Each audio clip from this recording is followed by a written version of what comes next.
Dear children, Ya Ali Madad. Welcome to lesson 11 of learning series Growing into Our Best Selves. Today we are going to explore a wonderful story called The Conference of the Birds by Fariduddin Attar. Before I begin, I had like to share something special with you about this story. Mawlana Hazir Imam at the inaugural ceremony of the Aga Khan Award for Architecture at Shalimar Garden, which was held on October 23, 1980 in Lahore, Pakistan, mentioned this story of the 30 birds.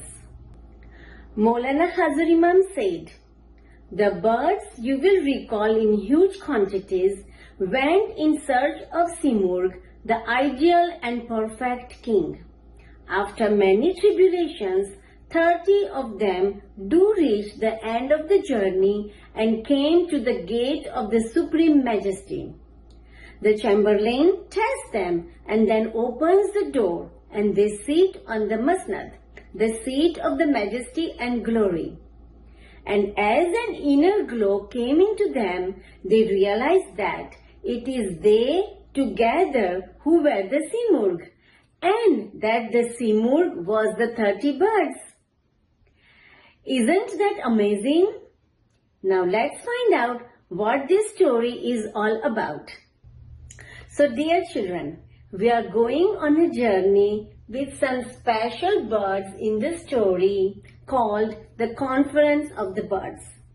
Once, all the birds in the world got together.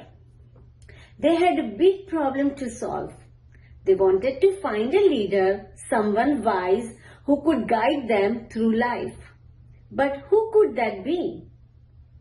Then the hoopoe bird, who was very wise, spoke up.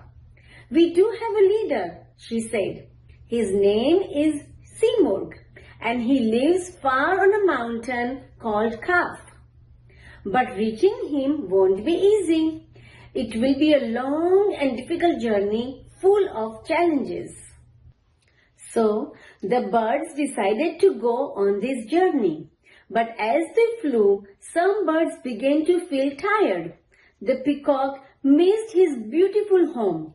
The nightingale was sad to leave his roses. The parrot was afraid of losing his colorful feathers.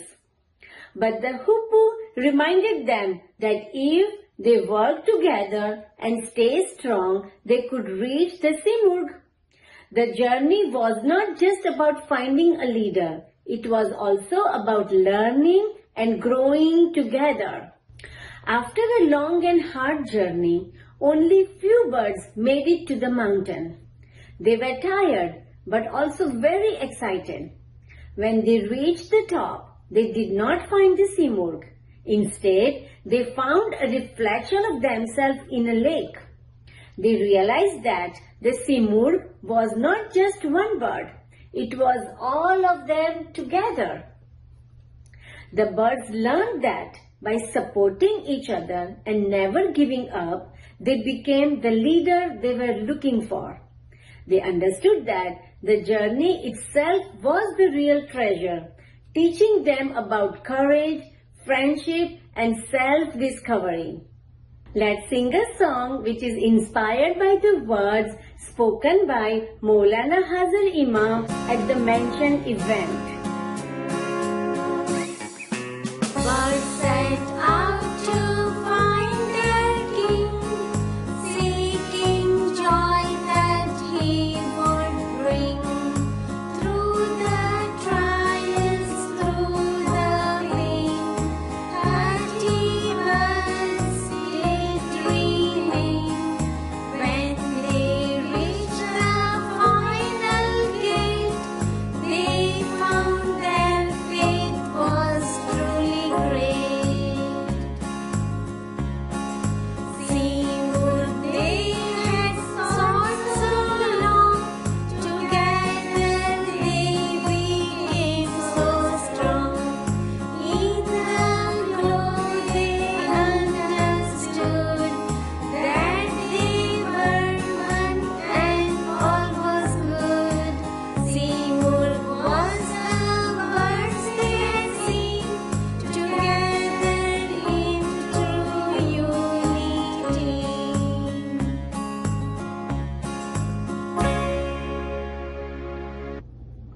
So children, what can we learn from this story?